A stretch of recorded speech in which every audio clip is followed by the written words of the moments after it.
Hi there, and welcome to the Everyday Millionaire Mindset Matters podcast. Stephanie, welcome. Hey, hon. And just so there's no confusion, you're not with me. No, I'm not. I'm in Colorado Springs. So tell me, what are you doing in Colorado Springs?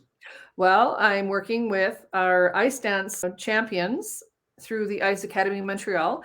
And tonight was the free dance, and it was a really, really exciting competition. And Ice Academy in Montreal owned the podium. Well, this is a big competition too, right? So it's a major, would be considered. It's the one major. just before Worlds. Right. So this is all in the process of qualifying for future Olympics. Correct. And you guys own the podium, and Canada and US owned the podium. Yeah. So our US champions, Madison Chalk and Evan Bates from the US of A, won handedly. And then our two Canadian teams were silver and bronze.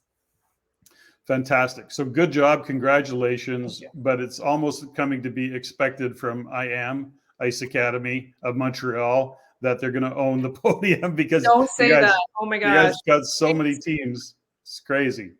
Yeah, we had 9 teams here and it was amazing. Australia, New Zealand, China, Japan, USA, Canada. It was a spectacular week. Fan-frickin-tastic. So good job. Thanks, so congratulations on that. Tonight, of course, I say tonight because we're recording this in the evening. You are in, Colorado. I am, back home holding down the fort. But we're doing Mindset Matters, so here we are. So I had an interesting topic that came up, and it came up. I'm going to get to it in a minute, but it came up. I listened to one of my favorite podcasts is the All In podcast. If you haven't listened to it, listen to it. It's great. 4 guys on it, and one of the guys on it is, and I always mess up his last name, but it's Chamath Palihapitiya. And Chamath was chatting, and he said, he was reflecting on something, and he talked about a book that he had read, which we have both read, called The 4 Agreements. And he said it in a way that was like, it changed my life. Yeah, and us too. I think me too, right?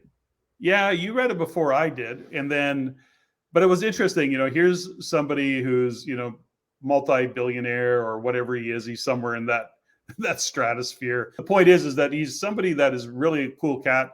And so when he recommends a book that strongly or makes a mention of a book that strongly, I go, we should dig into this a little bit more. And I'm reminded of the book. So, in this particular podcast, what I wanted to talk about was the 4 agreements that are within the book, which was the 4 agreements are, and I want to break them down, is be impeccable with your word.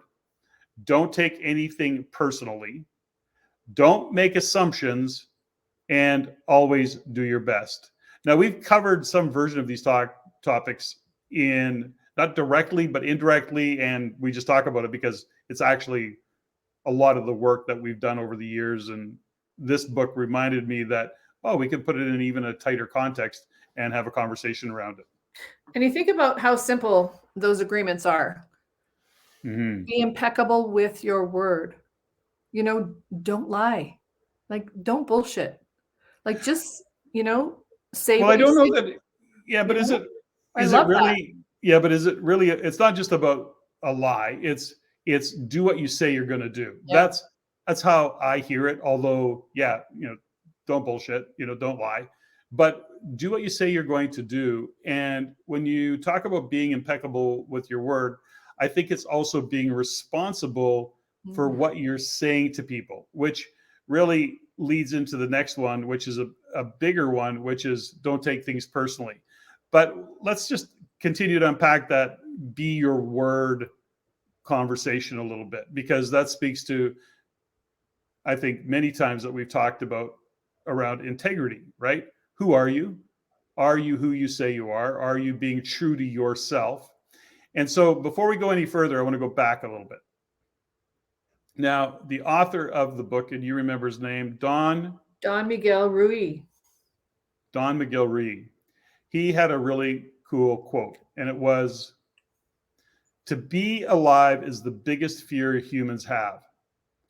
Death is not the biggest fear we have. Our biggest fear is taking the risk to be alive. the risk to be alive, and express what we really are. Just being ourselves is the biggest fear of humans. We have learned to live our lives trying to satisfy others people's demands. We have learned to live by other people's points of view because of the fear of not being accepted and of not being good enough for someone else. Oh, And just pause there for a second. Can you just read yeah, that last paragraph again? I think this is really the key. Just read this that is last paragraph again, yeah, hon. we talked about this a lot. A So lot. it's really the body of the work that we do. We have learned to live by other people's points of view because of the fear of not being accepted and of not being good enough for someone else. Yeah. Wow. And it's so important that, when we talked about when we run Mindset Matters little programs, or we do our shift coaching program, or when we're working with others, it's always about, or it's often about, self-discovery. It's not only being brave enough to be true to yourself, it's actually discovering who you are. In his book, in this particular book, they talk a lot about the fact that we're born into this world. We come into an environment that we have no control over. We are raised by parents or grandparents and family, and then we go to schools, and then perhaps religion and all of the things that come into play. But it shapes our belief system, not only the belief system of the world outside of us, but it shapes who we are, because there is a punishment and a reward system. When you follow the rules that apply in the environment you're raised, and you are a good person in those rules, you're rewarded. Right. And when you step out of that as a You're kid a bad growing up, person. you're punished. You're made wrong. You could be shamed, embarrassed, you could be whatever, spanked, whatever the story is, right? So it really defines us, and we then come out in our late teens or early 20s really confused, and then afraid to step outside of those boundaries that we were brought up in. Now, it's not to make the boundaries wrong, it's to open up the conversation of understanding that we're at the effect of all of that. And this whole journey of self-discovery, of unpacking all those belief systems, what we've often joked about being our BS, right? Or belief, or before Stephanie, it could mean that for you. Yeah, for me, it could be before Stephanie.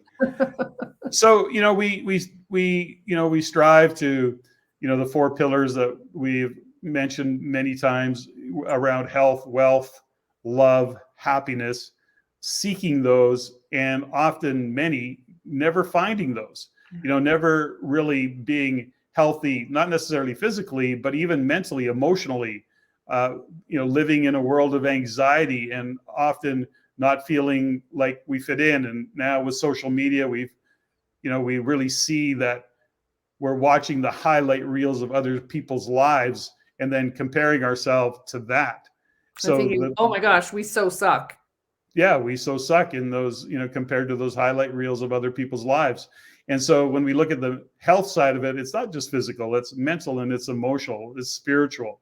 And wealth, what gets in our way of doing what we love to do and being paid to do it, when we can't even identify what it is because we fall into this TikTok. So love is something that all humans need. We needed it when we came out of the womb, and it's an essential part of being human. And then, of course, happiness. Where does joy live? And we know it's not just about money, but often happiness really comes into those moments of time. And if you live your life that way, but it comes into moments of time where you feel like you are being truly who you are. So that's kind of the opener context of this. So there's two things here. Let's really discover those four pillars, but then sort of blend them into the book, The Four Agreements, because I think it's so important that in our Mindset Matters podcast, I think what we've done is we've opened up a lot of conversations that really have challenged or invited our listeners to investigate their values And then Mhm. what it really comes down to is, can we own those values? Can we honor them? And then as we go through that journey, we go, "Hey, so what about who we are? Are we being true to ourselves? What does that mean?" Think about it. Be impeccable with your word. Do you know how difficult that is?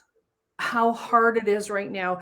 They're salespeople, or people are trying to do things that are maybe outside their value systems, that are trying to, make things happen that really aren't in integrity. I love sales. I think we're all in sales, because if we're trying to Of solve course. people's problems, then we're really being true to ourselves. But if we're outside of that alignment or out of integrity, then we're not being true to our word. So that's one part of the 4 agreements that I really dig into. I love that one. Yeah, so it's interesting around being true to your word, and the journey of self-discovery is first off recognizing that some of the discomfort, some of the dis-ease or the anxiety or the fear of judgment go back to what we said. We've learned to live by other people's points of view because of the fear of not being accepted and of not being good enough for someone else for who we are. So this often goes back to the conversation about the fear of losing friends, alienating family, Being uh, alone. being alone. And first off, that's kind of the outcome of change that people resist. I don't want to change, because if I change, then I'll be judged. I'll lose friends, I'll lose family. But those who really truly live into their values, start to realize that they are then aligned with the values, or they are then aligned with other people who share similar values. So anxiety fades away, judgment Mhm. fades away, because you're creating an environment for yourself where you feel like this is who I am. You Yeah, and know, you can let go of who you used to be and be okay either being alone or being able to invite people who are of like mind into your life. And it may not be the people that you grew up with or mhm. who raised you. It's an interesting dynamic that we often see. So this book opened up that conversation, and so how can you necessarily be true to your word, especially when you have an awareness around things? It's those individuals that are consistently late, for example, and it doesn't matter how hard they try, they're always late. It doesn't matter how often they say, no, I won't be late anymore. They're late. And that's just a kind of an example of being true to your word means you're going to show up on time because you said you were going to show up on time. You said and you do what you say you're going to do. To me, that's being true to your word. Correct. And yeah, and also kind of when you can't be true to your word for some reason, and it's a consistent blind spot that you have, perhaps, being and looking at it and saying it's not about other people. This is my stuff. What am Mhm. I operating on top of? So that's that self-discovery piece that we often talk about. What's interesting about when you say about being late and being true to your word. So I'm going to be there at 7. So everybody else kind of plans their day to be there at 7, and you're not there. Mhm. So where are you not respecting others' time? Well, Right? it And I does. think about Of course. being impeccable to your world, to my word, if I'm going to be there on time, or if I'm constantly late, where am I not respecting other people's time? So to me, that's something to always step back and go, okay, let's do a self-evaluation on why am I not honoring my word, or am I not respecting other people's time? Well, it's interesting, that within our own executive team and within our team overall, that if somebody's literally going to be 5 minutes late, they're texting saying, I'm running 5 minutes behind. I'll be there Absolutely. running 5 minutes behind. But Yeah. 5 minutes. Many people go, oh, I was just 5 minutes late. And they dismiss it as if it's nothing. Yeah. And these are little subtle. It's a difference. It is really that high performance is a result of low tolerances. Yeah. And can you tolerate somebody who's consistently 5 minutes late? Well, then why didn't we start the meeting at 7:05? Right. Instead of It's 7. yeah, instead of 7. So these are things that when we talk about being impeccable to your word, that's just an example. It's an easy one to kind of draw on because it's often one that pushes people's buttons. And there are those who just consistently have an excuse for being late. It's like they live in this other world. So I don't want to I call them time optimists. Yeah. There's always more time, always more time, always more. I'll just do this. I'll do this. It's funny. You say to me all the time when we're going out, tell me when you're putting your shoes on and I'll jump in the shower. Yeah. Because I know it takes me a long time to get ready to do things. If we have to be somewhere at 7 and we know we have to leave at 6:30, you always tell me, you're putting your shoes on, I'll jump in the shower. But that's an agreement we have. Yeah, because I know how long it's going to take you to choose which shoes you're going to wear. But it's so worth it, right? Oh, it is. You are my bling. There's no doubt about that. So next part of the 4 agreements is don't take anything personally. And I got to say, this is without a doubt probably the most important, but the most difficult to achieve, because it really requires that we shift how we view ourselves, and that's a big deal. Well, we think we're so important, right? Well, I don't know that we think we're important. It's just that if that's necessarily the case, as a matter of fact, it may be that we don't think we're important. So when somebody says something, we take it personally when it's never about us in that regard. We can take it, digest it as information, put in a correction if it's not needs to be put in. But somebody who's being critical, somebody who is, trying to be offensive, it's never about you. It's always about the other person, always 100% of the time. And so it's an interesting shift to have to make. I'm not particularly good at it most days. I've certainly gotten far better. But I can still take things personally from, like, if you hit me, if you say something, I can take that personally. Like I can, and I know, but here's the thing, here's the psychology behind it. I know you don't mean it personally. And so, but I take it that way. And that's right. About me. Let's just slow down for a second, because we need to go back to don't take things personally. Is that when people are expressing themselves and they're saying something that, is not landing for you or for me, and it's like, okay, it's about me. This is about them expressing what they're going through at this moment. But it takes a high level of self-awareness to go, oh, this isn't about me. But how do you know if it's about you or not about you unless you've done a little bit of personal work and you're allowing people to express themselves and to clear or to do whatever they're doing, and then to not take it personally? What if whatever is being said, if it's just a comment, I said something the other night to a colleague, and I didn't actually understand how it was going to land for her, because I was just talking and saying something, and this is one thing, this is another thing, but she had a different experience. Is that my responsibility to figure out what her experience is going to be? No, that's the point. That's the point. It isn't. I'm just being honest or being expressive. And if somebody's being honest or expressive to me and I take it personally, that's my fault. That's your stuff, right? Yeah. But here's the fundamental. Let's go back to where we started the conversation, which is we're raised in an environment where we're given points, if you will, for following the rules, for being good, for being whatever we're brought up to be, right? And so we come through life seeking validation.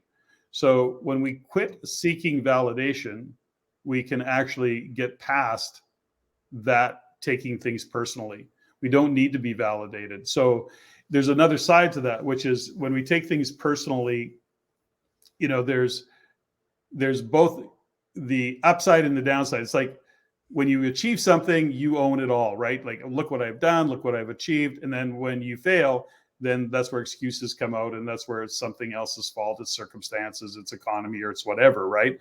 But it's the same thing when we take things personally. When somebody's validating us, we own it all, right? We're happy to be validated when somebody's patting us on the back, when somebody's saying something that isn't patting us on the back, or we're feeling made wrong, it takes that validation and shifts it. That's my kind of take on that particular view of the world. I don't know if that's right, but that's how I feel about it. That's what I see. Yeah, I think I get that what you're saying, but I'm in a judge sport. Like right now, I'm at a international figure skating competition. Figure skating, gymnastics, diving, it's a judge sport. So you have to take other people's judgment with a grain of salt. And my job as their performance coach is to really open up to the fact that they can do the best and be the best in the world at what they do, regardless of other people's judgment. And that's very difficult because they're raised in a world where they're judged on their hair and their body shape and their size and how they did a turn and a twizzle and all that stuff. So it's the judgment in one world called figure skating is so intense. But you think about it, you're walking down the street and you go, I like that car. I don't like her hair. I don't like this. I don't like that. Like, so it's not just about not take things personally. It's about how, as a person, do you judge? Well, that goes back to what from my point of view, it goes back to what really opened the conversation, which is don't take things personally. It's never about you. And that's right. So when you have a judgment on someone, mm-hmm. it's an energy leak. I'm like, I have zero judgment on anyone. I don't care how they look, how they sound, what their hair looks like, how big they are, how small they are. It's not even an issue. But I find in the world, in our world, is there's a lot of people that spend a lot of time in judgment of others or of the politics or of the policy or whatever. So the conversations are so much about judgment.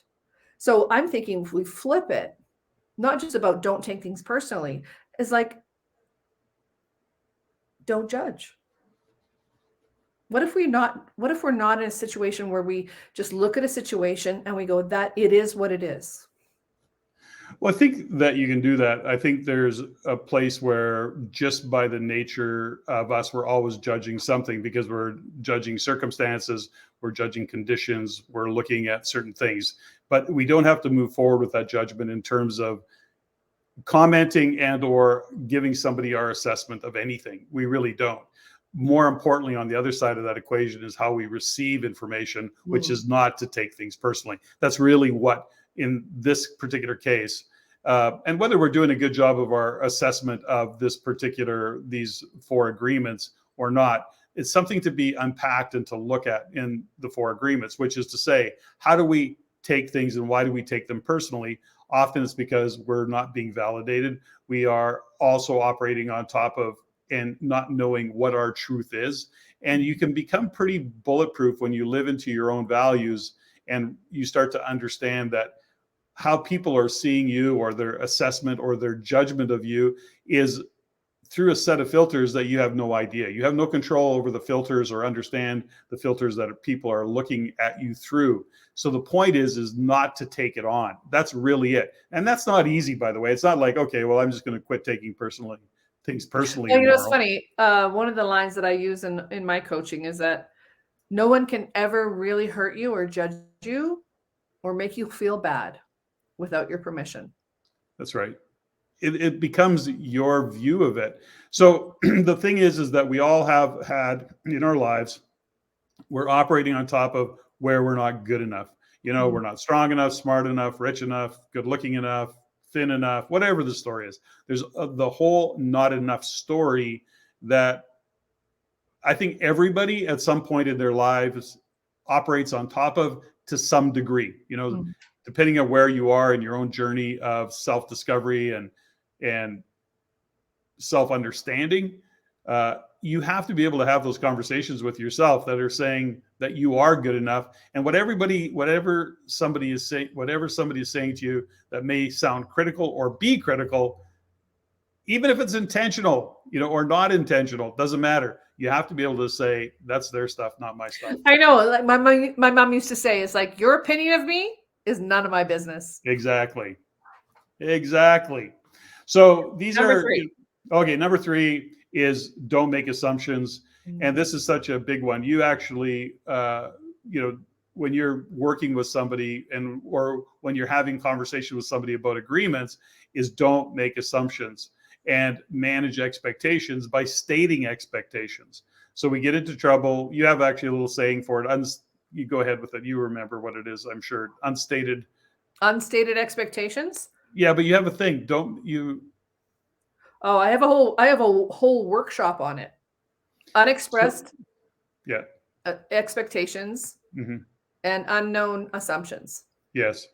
So the whole process, when we assume, I mean, back in the day, it was, assume is Making an ass out of you and me. Out of you and me, or whatever. Yeah. But when we have unexpressed expectations, that's on us. Right. So then when we have that unexpressed expectations, we are assuming that people are going to have a certain way of being with us or a certain way of communicating. And then we're generally let down.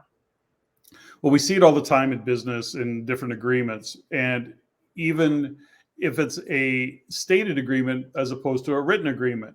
But at the end of the day, And it's unexpressed, though.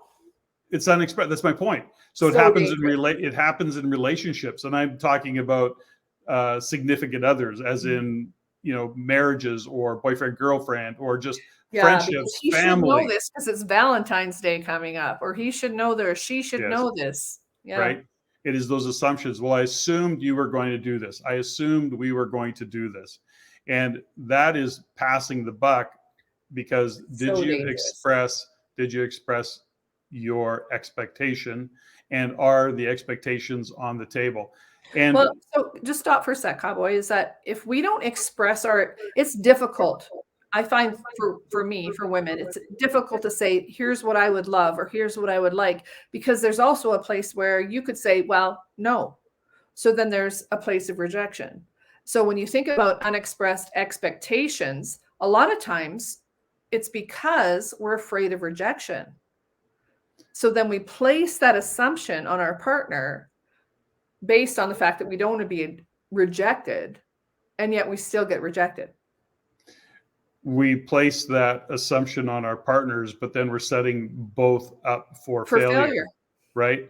And so the rejection that we talk about, and then there's certainly some technique and nuances that come into expressing expectations in a relationship, depending what they are. But when we make assumptions, we really are setting ourselves up for some dynamic of an argument or confrontation or somebody being out of whack, because ultimately it's better to state an expectation.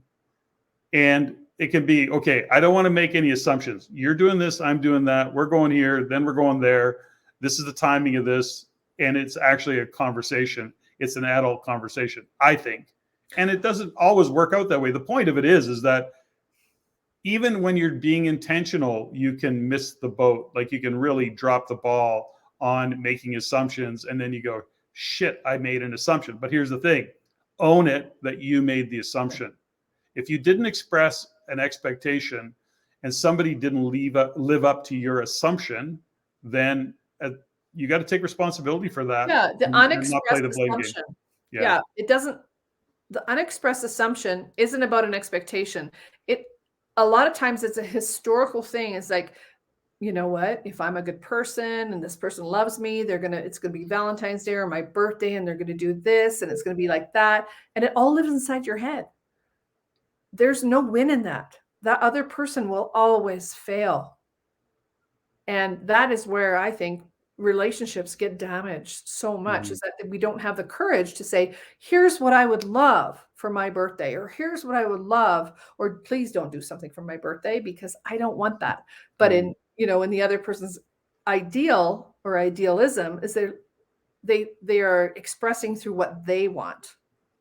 Well, and here's an interesting, just a really simple example of that. I mean, for years, you and I exchanged gifts for anniversaries and birthdays and Christmas and all the things that we did. But we quit exchanging gifts.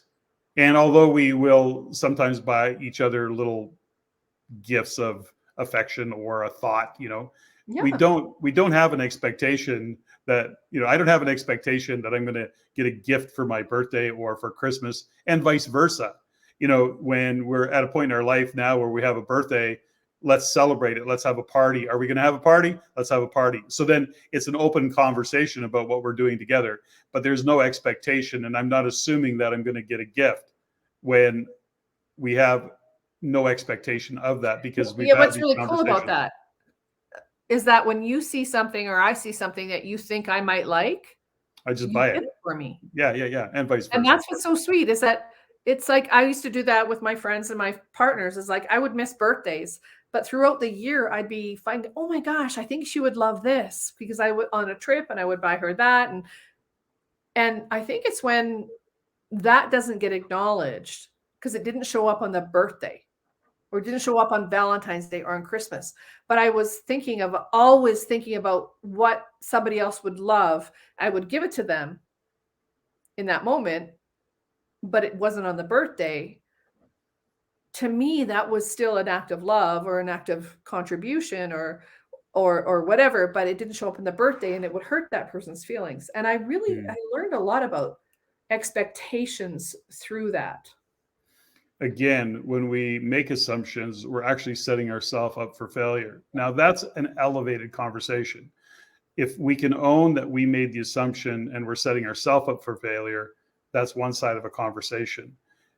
Many make assumptions and blame the other person for not living up to that assumption without ever expressed it.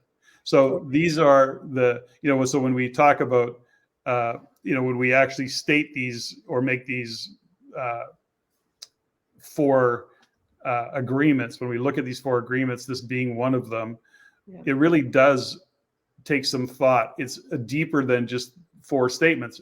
Under each one, as we unpack it, we get deeper into what these all mean. Okay, so we got to move on to the last one here. Number 4. We're going long. Number 4 is always do your best. This one, I got to say, it didn't rub me the wrong way. It goes, okay, well, who sets the benchmark for always do your best? The reality is we're mere mortals, and we're not always going to do our best. And let's say we commit to doing our best. Can we actually quantify what your best is? So I use the example that I often do. When you go to the gym, you say, I'm going to do my best at the gym. And you think you're doing your best. You're putting in your best effort mentally. You're saying, no, I'm all in. And then you get a trainer who pushes you, and you get another 40% out of your workout because we were actually doing our best. Not doing your best. It wasn't, well, I was doing my best, but I had no benchmark of what my best was. I had no benchmark to measure my best from. So it's an interesting statement in the book, The 4 Agreements, and understanding doing your best. I think it's an intention because there's no benchmark that we have to say, are we doing our best? We know when we're putting in a lot of effort. Or we're trying hard. Right? But the point is that it's an interesting point that when I got to it and was reminded of it, because it's been a long time since I read this book, I was reminded of that little sticky point for me, is that what is your best? I think it's the intention behind the work that you're doing, or whatever it is. If in the business and the relationship, are you doing your best? Are you showing up being your best self? Do your best. Go back to the agreement that says be impeccable with your word. Are you being and doing your best at being impeccable with your word, as an example? So it kind of encompasses those different aspects. I think in that regard, it's like, are you making excuses for not having the results you want? Like, I think about me doing my best. Am I doing my best in the moment? In this moment, am I doing my absolute best? I'm the only one that can judge that. Mm-hmm. And if I'm going to rip myself off or I'm going to lie to myself, we're already back to being impeccable with your word. Or if you think about how hard it is to, stretch into a new level of excellence. Like, excellence is a straight line, right? Life isn't. Life is a, a randomonium kind of a thing, but excellence is really a straight line. And it's much simpler when you think about, if I can just do my best in this moment with what I know. And when I know more, I'll do better. And when I know more, I'll do better. And that to me is a very simple line towards excellence. I don't need to find excuses to say why I don't have, what I say I have, or what I say I want. If I want something, I say it. If I don't want something, what I've learned is that I don't say it, because then I set myself up for failure. Mm-hmm. And I think if you wrap all those 4 agreements into just a way of creating your value system, then it becomes very simple. And if you read the book, and I read it just again because we were going to do this podcast on it, it's such a simple read, Mm-hmm. but it's really quite difficult to do these things if you're not willing to do the work on yourself. You have to be willing to do the work. And I think when I heard Chamath say it, and you look at who Chamath is and how he articulates, because I follow him a little bit once again on the All In podcast, and he's a public figure, so I kind of, and the podcast itself, you get a little bit behind the scenes of who these guys really are, and that's why I wanted to unpack this a little bit. I thought it would be a simpler, no, yeah, I thought it'd be an easier conversation than it's been. This has felt a little sticky because there's so many nuances within these 4 agreements. And what really sets the tone was, where they describe the whole thought process of we're brought into an environment and we're at the effect of that environment. Not that it's an excuse, but it is a reality that it's why we have to unpack and do the work to really discover who we truly are and get past these belief systems, be brave to be our truest self, but discover who that true self is. So it's all a little convoluted, but of course it's a journey that we've enjoyed doing for many years. It is. And you know what? I really I thank you for this, because I'm at a championship. I'm at a figure skating championship, and it's a very judged world. And I'm not normal in this world. I'm not a figure skater. I'm not, a regular person. I'm like almost 6 feet tall in heels, and they're all like this little, and I'm the opposite. I'm the anti that. Mm-hmm. But for some reason, I have an impact, and I know that I am here for a reason. And I have felt the judgment, and I've had to stand true and be quiet with what I know. And I've been alone. I've seen all the people, and they have their socializing, and I'm over here by myself. But I know that I have to be true to myself, because I'm here for a reason.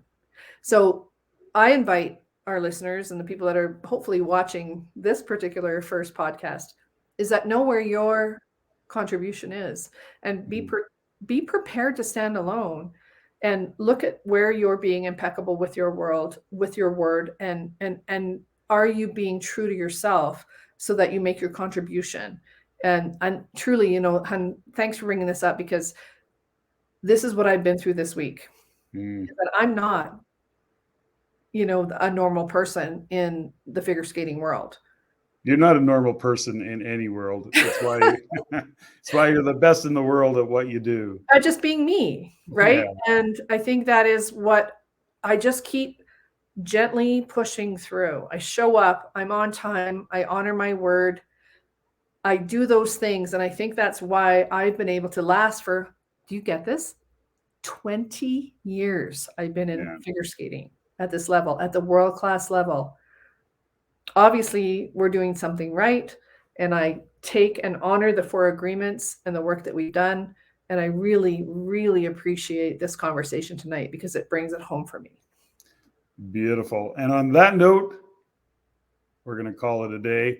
We did, by the way, get some suggestions that we asked for, and we're going to start unpacking those in some shows. So.